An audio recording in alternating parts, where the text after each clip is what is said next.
الحمد لله نحمده ونستعينه ونستغفره ونؤمن به ونتوكل عليه ونعوذ بالله من شرور أنفسنا ومن سيئات أعمالنا من يهده الله فلا مضل له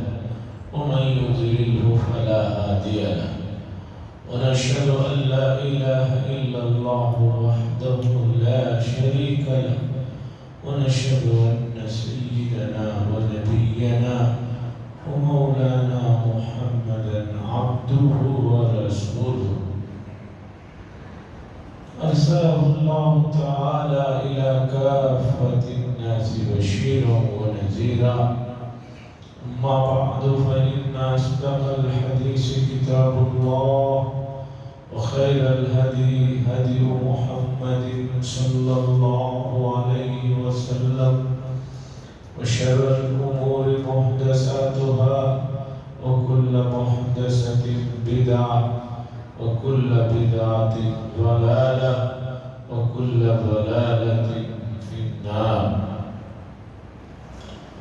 قال الله تبارك وتعالى في القرآن المجيد والفرقان الحميد وَإِسْتَأَذَّنَ رَبُّكُمْ لَئِنْ شَكَرْتُمْ لَأَزِيدَنَّكُمْ وَلَئِنْ كَفَرْتُمْ إِنَّ عَذَابِي لَشَدِيدٌ. وقال تعالى وَإِذَا قِيلَ لَهُمْ آمِنُوا كَمَا آمَنَ النَّاسُ قَالُوا أَنُؤْمِنُ كَمَا آمَنَ السُّفَهَاءُ أَلَا إِنَّهُمْ هُمُ السُّفَهَاءُ وَلَكِنْ لَا يَعْلَمُونَ. وقال صلى الله عليه وسلم لا يؤمن أحدكم حتى يكون هواه تبعا لما جئت به أو كما قال صلى الله عليه وسلم. عزیزان محترم، ماہ محرم الحرام کی یہ آخری جمعہ ہے. زیادہ امکان یہ ہے کہ کل انشاءاللہ چاند نظر آ جائے گا. اسی کے ساتھ اسلامی مہینوں کا دوسرا مہینہ سفر المظفر شروع ہو جائے گا.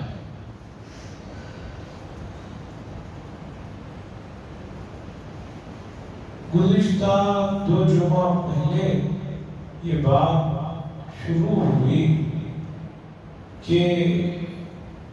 سب سے بڑی نعمت جو ایمان ہے اس کی حفاظت اور اس کی نگرانی اور اسے بچا کر رکھنا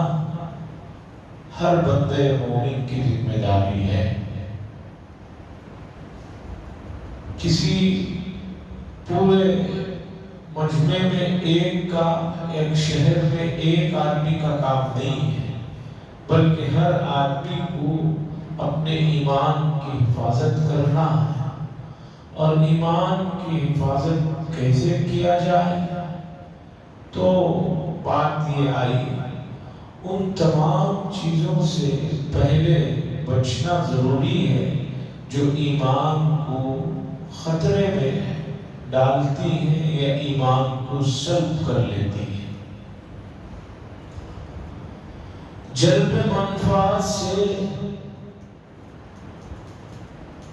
دفع مضرت بہت ضروری ہے کہ جو چیز نقصان پہنچانے والی ہے اسے آدمی جان لے، یہ بہت ضروری ہے. اسی سلسلے میں گزشتہ جمعہ یہ بات آئی کہ حضرات صحابہ اکرام رضوان اللہ تعالی علیہ اجمعین یہ وہ حضرات ہیں کہ ان کے سلسلے میں کسی بھی طرح کی لگکشائی ایمان کو ختم کرنے والی چیزوں میں سے ایک چیز ہے. بالکل پہلے پارے کی سورہ بقرہ کی ایک آیت میں نے پڑھی. اللہ فرماتے ہیں مکے کے لوگوں وَإِذَا قِيلَ لَهُمْ آمِنُوا اور جب ان سے کہا جاتا ہے ایمان لاؤ کما آمن الناس، جیسے کہ ان حضرات نے ایمان لایا ہے، جو حضرات صحابہ ایمان لائے ہیں اس طرح ایمان لاؤ، تو کہتے ہیں انؤمن کما آمن السفہاء، کیا ہم اس طرح کا ایمان لائیں جس طرح کے بیوقوف لوگوں نے ایمان لا رکھا ہے۔ اللہ نے آگے فرمایا الا انہم هم السفہاء ولکن لا یعلمون، خبردار کان کھول کر سن لو، یہ جن لوگوں کو بیوقوف کہہ رہے ہیں، بیوقوف وہ نہیں ہے، بیوقوف یہی لوگ ہیں۔ یہ آیت کریمہ اس طرح کی اور آیات قرآن مجید میں ہے۔ بھائی ادھر آ کر سیدھا صف میں بیٹھے، آپ نوجوان ہیں، ادھر آ کر بیٹھے۔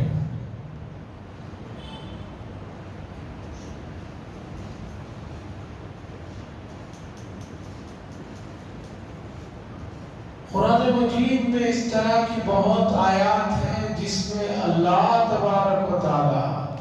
حضرات صحابہ جیسا ایمان لانے کے لیے کہہ رہے ہیں۔ یہ سب سے بڑی دلیل ہے حضرات صحابہ اکرام کے ایمان کے کامل و مکمل ہونے۔ ہم اس سے بڑی کیا دلیل ہو سکتی؟ کوئی انسان کہے کہ تم اس جیسے بن جاؤ تو ہم کہہ سکتے ہیں کہ بھئی جس کے بارے میں کہہ رہے ہیں اس کا پورا ریکارڈ ان کے پاس نہیں ہے۔ میں اگر کہوں کہ فلاں کے جیسا بن جاؤ تو یقیناً کہہ سکتے ہیں کہ بھئی ان کو معلوم نہیں ہے،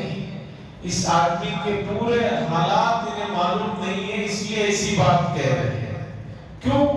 انسان کا علم بہت محدود اور ناقص ہے، کمزور ہے، دن بدن کم و بیش ہوتے رہتا ہے، اور ایک وقت آتا ہے کہ قوت حافظہ چلا جاتا ہے تو وہ علم بھی چلا جاتا ہے۔ میموری پاور اتنی کمزور ہو گئی کہ بھئی اب آدمی کو اسے ہر وقت کوئی چیز یاد دلانے کے لیے اس کے پاس چاہیے۔ آج کل آدمی فون میں ریمائنڈر رکھ لیتا ہے کہ مجھے یہ کام کرنا ہے، یہ ہے۔ کیوں؟ میموری پاور کم ہو رہا ہے۔ اللہ جو عالم الغیب والشہادہ ہے، اللہ سے کوئی چیز مخفی اور پوشیدہ نہیں ہے، کسی بھی حصے کی کوئی چیز اللہ کی نظروں سے مخفی اور پوشیدہ نہیں ہے۔ وہ اللہ کہہ رہے ہیں کہ بھئی ان جیسے ایمان لاؤ، تو اب کوئی آدمی آ کر کہے کہ نہیں بھئی وہ حضرات تو کامل و مکمل نہیں تھے، تو گویا ایک آدمی کہہ رہا ہے وہ نعوذ باللہ اللہ نے جن لوگوں کی ایمان کی مثالیں دی ہیں ان لوگوں کا ایمان کامل و مکمل نہیں۔ اور دلیل تاریخ کے وہ راوی یا وہ لوگ جو حضرت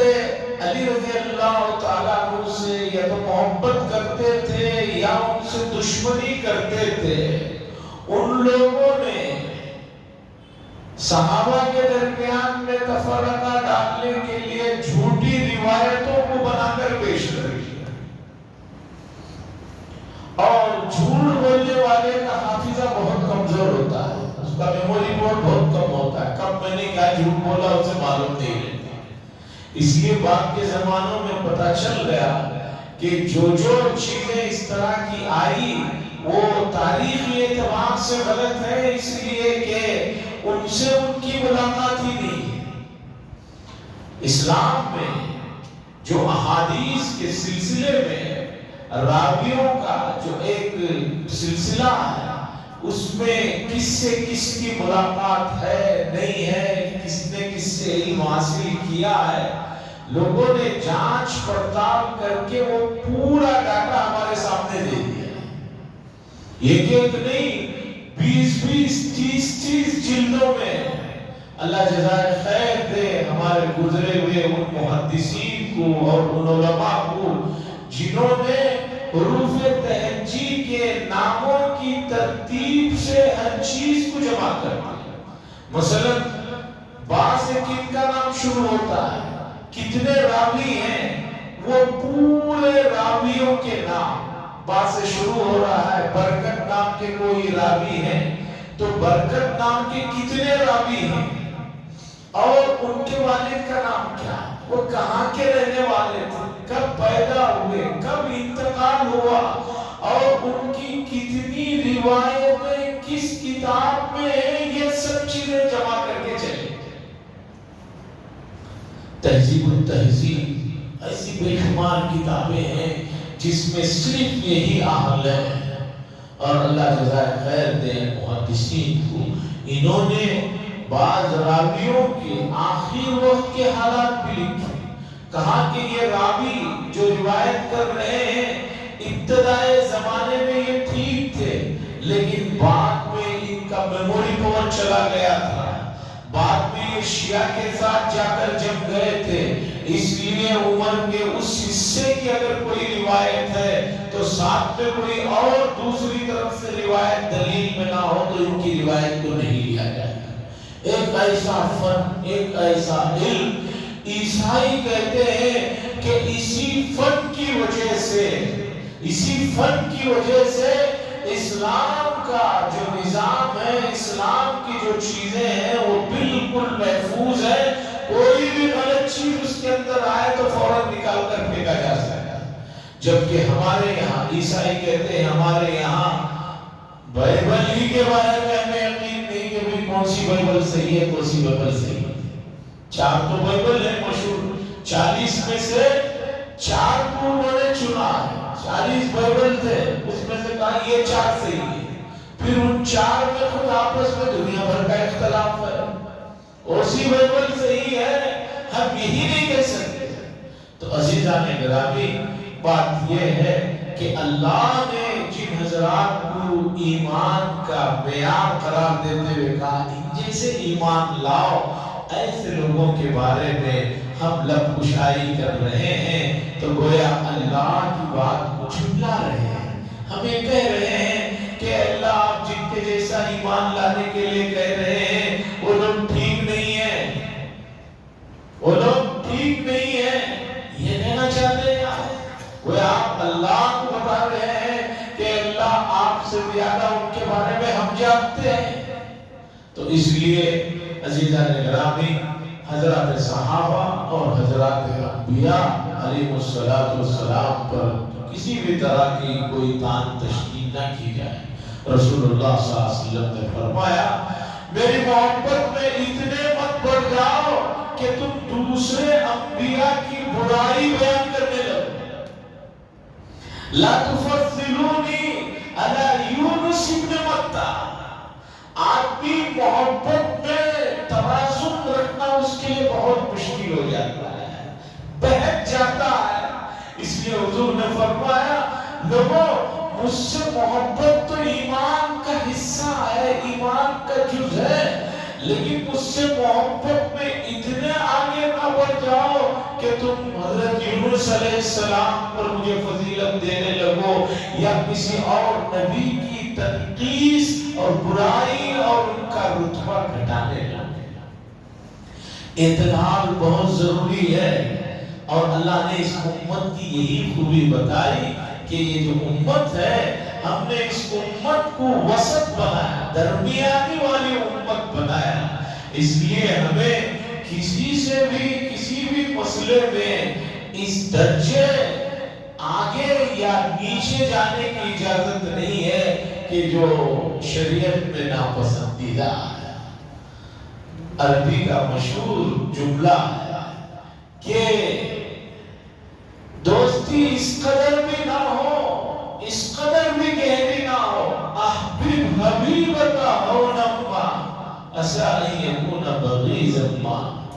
اتنی بھی گہری نہ ہو کہ کل کو اگر کوئی بات ہو جائے، دشمنی ہو جائے تو تمہارے لیے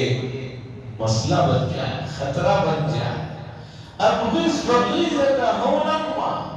اور دشمنی میں بھی اتنی گہری اور اتنی سخت دشمنی پر مت اترو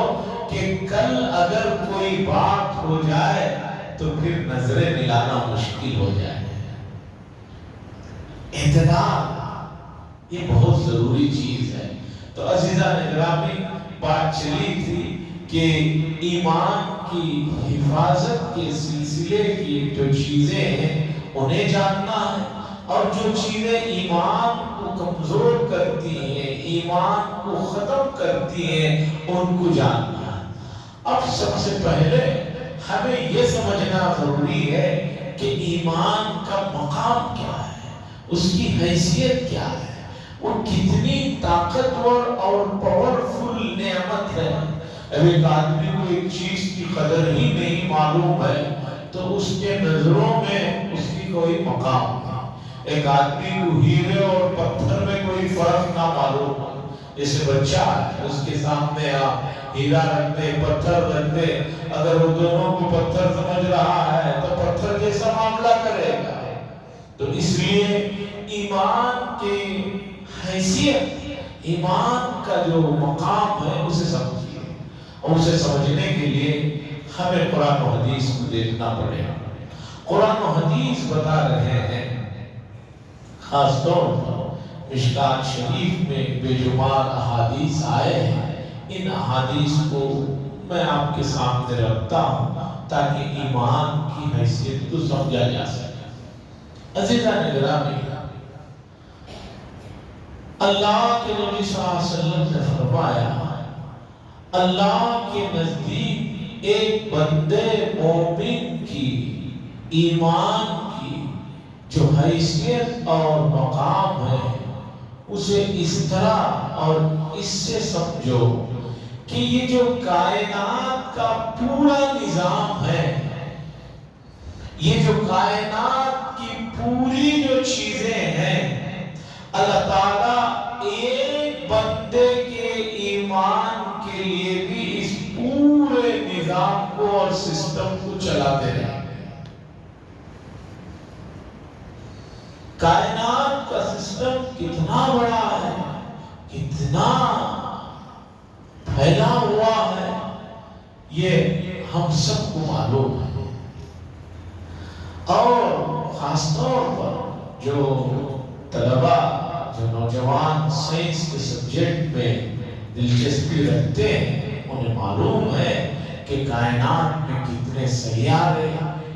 کیسے کام میں لگے ہوئے ہیں، اور ان کا سسٹم کتنا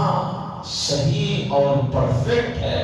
کہ ایک ادھر سے ادھر جو ہے اینچ بھی ہو جائے تو پورے نظام میں بھونچال آ جاتا ہے۔ اللہ فرماتے ہیں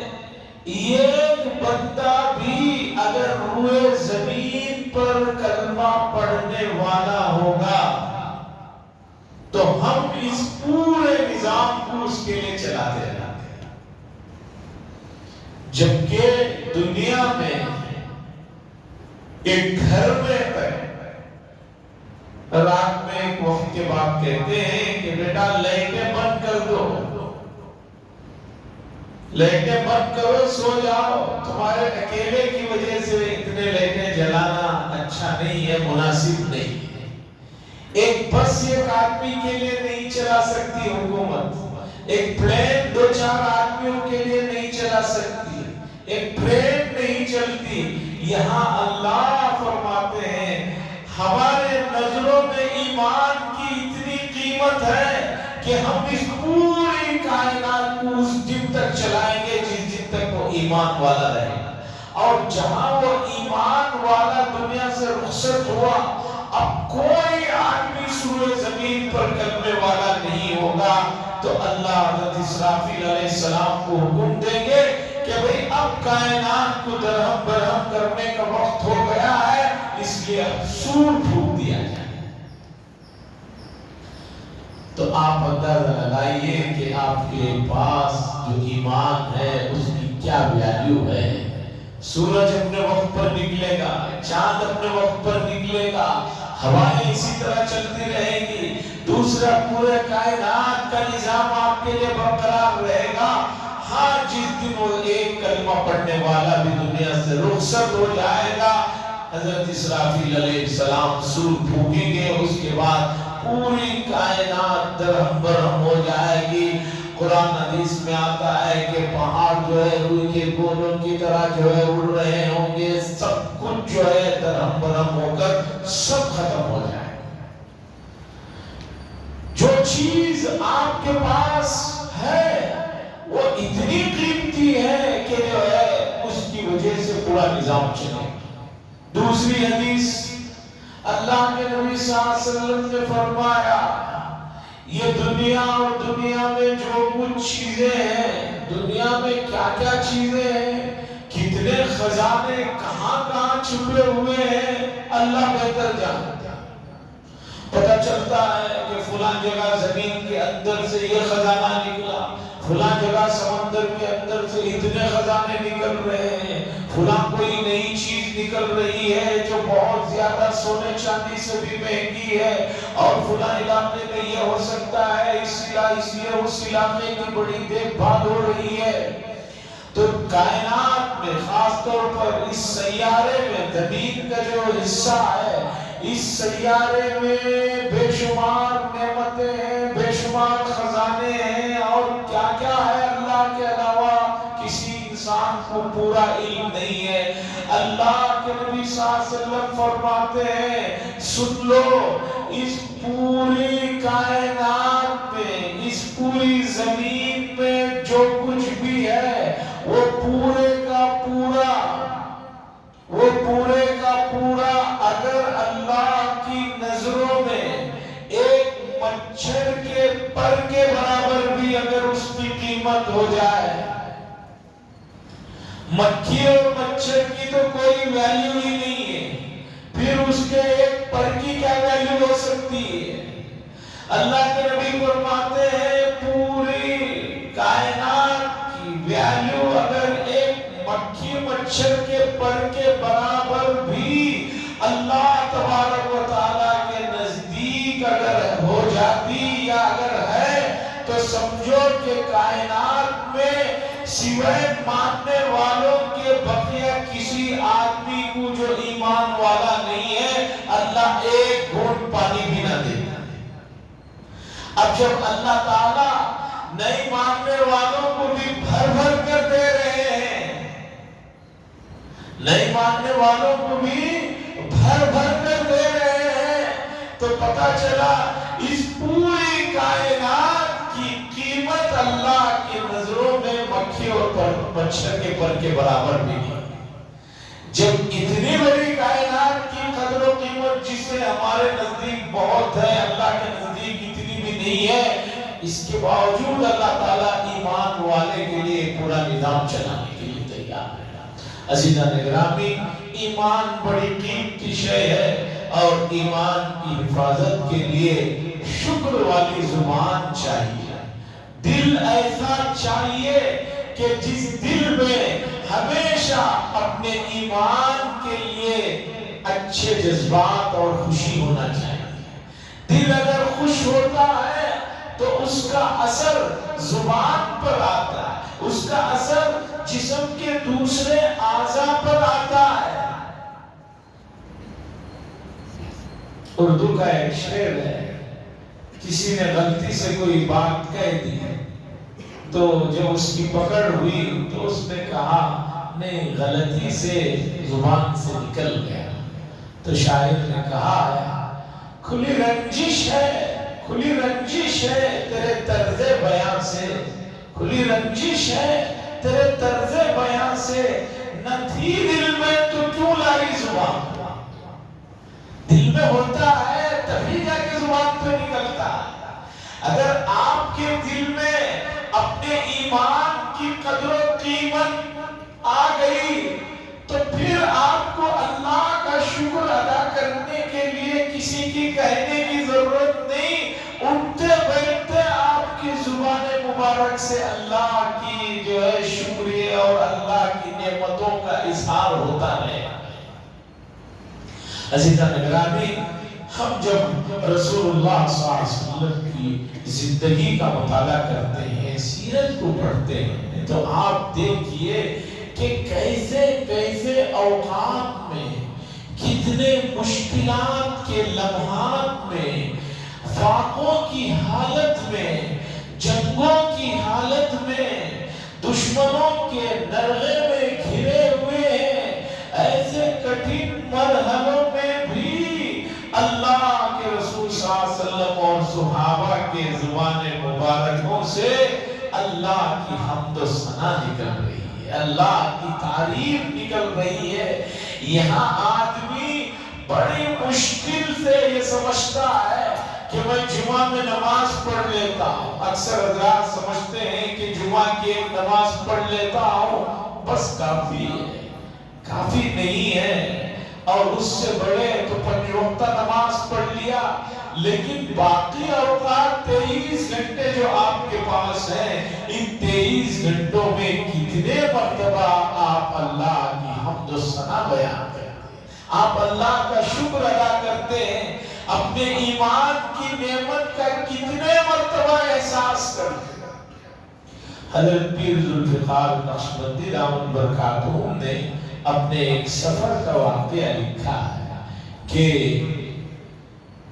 کینیڈا کے کسی شہر سے جاپان جا رہے تھے، تو فلائٹ میں ان کے پاس ایک 4-5 سال کی بچی، اس کے بازو اس کی والدہ بیٹھی ہوئی تھی۔ اب تھوڑی دیر کے بعد فلائٹ میں جب کھانا آیا تو ماں بچی کو بھی کھلا رہی تھی، خود بھی کھا رہی تھی۔ حضرت کہتے ہیں کہ میں بازو بیٹھا تھا، اتنی چھوٹی بچی تقریباً ہر لقمہ کھلانے پر، ماں جب بھی کھلاتی ایک لقمہ لے کر یا پانی پلائی یا جوس پلائی، ہر ایک لقمے پر، ہر ایک گھونٹ پینے پر بچی نے یہ کہا ماں سے، شکریہ ممی آپ کا۔ انگریزی میں کہتی ممی آپ کا شکریہ، جتنے لقمے ماں نے کھلایا، جتنے گھونٹ پلایا، وہ شکریہ ادا کرتی رہی بیٹی۔ حضرت پیر ذوالفقار صاحب نے لکھا کہ یہ اسلامی مزاج ہے کہ آدمی کے اندر اس طرح کی بات ہو۔ اللہ کے نبی صلی اللہ علیہ وسلم کچھ بھی کھاتے پیتے تو اللہم لک الحمد و لک الشکر کہتے، اللہم لک الحمد و لک الشکر کہتے۔ تو اگر بچی نے ایسی تربیت کی، ماں نے ایسی تربیت کی کہ بچی جو ہے اس معمولی سے کھانے کے اوپر اس کا شکر ادا کر رہی ہے، تو اللہ نے ہمیں جو اتنی بڑی ایمان کی نعمت عطا کی ہے، ہم روزانہ اس کا کتنے مرتبہ شکر ادا کرتے ہیں، ہمیں غور کرنے کی ضرورت ہے۔ عزیزان گرامی، آپ اپنے پاس موجودہ نعمت کا احساس کیجئے۔ قرآن مجید کہتا ہے کہ یہ جو دنیا اور دنیا کی چمک دمک سب ہے، آدمی کے روح نکالنے کے وقت اسے پتہ چل جاتا ہے کہ یہ چمک دمک اور یہ سب کچھ پاور، یہ طاقت کوئی کام کے نہیں ہے۔ لیکن افسوس یہ ہے کہ روح نکالنے سے پہلے وہ جو نزع کا عالم ہوتا ہے، اس وقت آدمی کی زبان کی طاقت اور گویائی بند ہو جاتی ہے، ورنہ وہ بتاتا جاتے جاتے کہ میں کن لوگوں کو دیکھ رہا ہوں میرے سامنے، کون میرے سامنے آئے ہوئے ہیں، اور اس مرحلے میں اسے پوری اس گزری ہوئی دنیا اور اس کی طاقت، اس کی شہرت، وہ تمام چیزیں جو ہے بالکل بے وقت نظر آتا ہے۔ لیکن افسوس یہ ہے کہ انتقال سے پہلے آدمی کی قوتیں گویائی سلب ہو جاتی ہے۔ کئی لوگوں کی کئی 1 ہفتے تک، 2 ہفتے تک، آخر میں 2-4-5 گھنٹوں کا وقت ایسا ہوتا ہے کہ جس میں اسے بولنے کی طاقت ختم ہو جاتی ہے، اب وہ بتا نہیں سکتا کہ اس پر کیا گزر رہا ہے۔ تو عزیزان گرامی، ایمان کی جو نعمت ہے اس کی قدر کیجئے اور اس کی نگرانی کیجئے۔ آپ کو پتہ بھی نہیں قرآن و حدیث میں آتا ہے کہ بہت سے مرتبہ آدمی ایک بات کہتا ہے جس کی وجہ سے وہ ایمان سے نکل جاتا ہے اور اسے پتہ بھی نہیں ہوتا۔ آج ایمان اور اس سے جڑی ہوئی چیزوں کو لوگ مشغلے کے طور پر ڈسکس کر رہے ہیں، سنجیدہ نہیں، ٹائم پاس کے لیے کہیں کھڑے ہوئے ہیں، کہیں کھڑے ہوئے ہیں، کہیں بیٹھے ہوئے ہیں، ہاتھ میں چائے بھی ہے، ایک ہاتھ میں سگریٹ بھی ہے، وہاں ڈسکس کر رہے ہیں۔ مجھے بتائیے کیا ایسی جگہ آدمی بیٹھ کر ایسی حالت میں اپنے بڑوں کے لیے بھی کوئی ڈسکشن کرتا ہے یا کیا کہتا ہے کہ نہیں چلو گھر میں بیٹھتے ہیں، سنجیدگی سے بیٹھتے ہیں، وہاں بات ہوگی۔ آج ایمان اور اسلام اور اس طرح کی جڑی ہوئی چیزوں کے لیے آدمی کے پاس ایسے موقع پر وقت ہے، یقین مانیے یہ صرف اور صرف اللہ کے نبی صلی اللہ علیہ وسلم کی دعائیں اور آپ کا اللہ کے دربار میں امت کے لیے گڑ گڑانا ہے کہ اللہ نے جو ہے محض اپنے فضل سے اور نبی صلی اللہ علیہ وسلم کی دعاؤں کا نتیجہ ہے کہ ایمان کو ہمارے محفوظ رکھا ہے۔ لیکن یہی طرز، یہی روش اور یہی انداز اگر مسلسل رہا تو ایمان کی خیر نہیں ہے۔ ایمان کے سلسلے میں سنجیدہ ہو جائیے، ایمان کے سلسلے میں ذرا چوکنا ہو جائیے، آپ کو پتہ بھی نہیں چلتا۔ جس طرح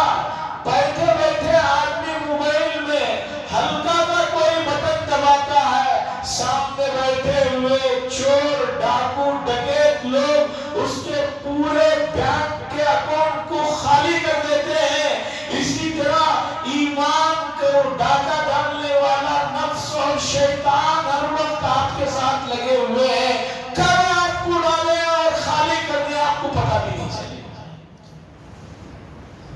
روزانہ تعلیم یافتہ لوگ، چھ پڑھے لکھے لوگ، ان کے بینک سے پیسے چوری ہو جاتے ہیں۔ جب پولیس میں کمپلینٹ دیتے ہیں تو کہتے ہیں کہ آپ نے کوئی بٹن دبایا ہوگا، بینک والے کہتے ہیں دبایا جس کی وجہ سے آپ نے اجازت دی تب جا کر وہ سامنے سے کام ہوا ہے، نہیں تو نہیں ہو سکتا۔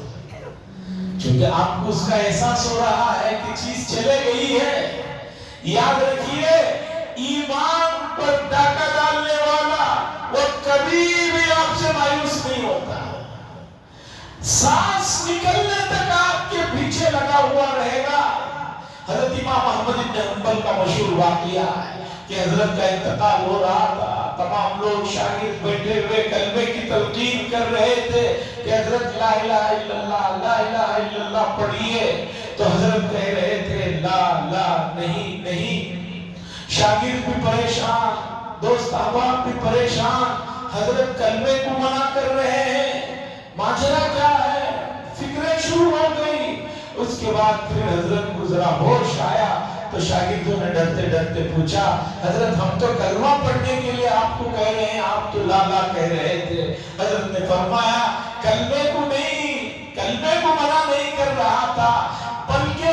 جب تم لوگ کلمہ پڑھ رہے تھے، کلمہ پڑھنے کا حکم دے رہے تھے، اسی وقت ابلیس جو ہے میرے سامنے آ کر کھڑا ہوا اور مجھ سے کہہ رہا ہے احمد تم میرے چنگل سے نکل کر جا رہے ہو۔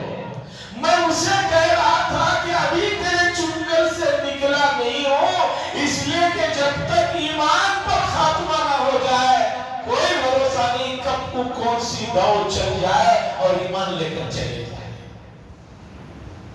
ایسے ایسے اللہ والوں کو بھی لگا ہوا ہے، تو ہم اپنے ایمان کے لیے کتنے سنجیدہ ہیں، کتنے فکر مند ہیں، اس کا اندازہ ہوتا ہے کہ بالکل بے فکر ہو گئے، بالکل بے پرواہ ہو گئے۔ اس کی سب سے بڑی دلیل یہ ہے مساجد میں نمازیوں کی تعداد کم ہوتی جا رہی ہے، حتیٰ کہ جمعہ کی نماز میں تعداد گرتی جا رہی ہے، عیدین میں گرتی جا رہی ہے۔ رمضان المبارک کے مبارک مہینے میں جہاں ابلیس اور شیاطین بند ہوتے ہیں وہاں گرتی جا رہی ہے۔ اس سے پتہ چلتا ہے کہ امت جو ہے اپنے ایمان کی حفاظت اور اپنے ایمان کے سلسلے میں فکر مند نہیں ہے، سنجیدہ نہیں ہے، اپنے ایمان کی حفاظت کے لیے اللہ کے دربار میں آ کر مانگتے ہوئے انہیں شرم آ رہی ہے، مانگتے ہوئے انہیں بیزار لگ رہا ہے، مانگتے ہوئے انہیں بہت کچھ عجیب لگ رہا ہے، یہ خطرے کی علامت ہے۔ اللہ سے دعا فرمائے اللہ تبارک و تعالی ہمیں اپنے ایمان کے سلسلے میں سنجیدہ ہو کر اس کی حفاظت کرنے کی توفیق نصیب فرمائے۔ وآخر دعوانا الحمدللہ رب العالمین۔ حضرات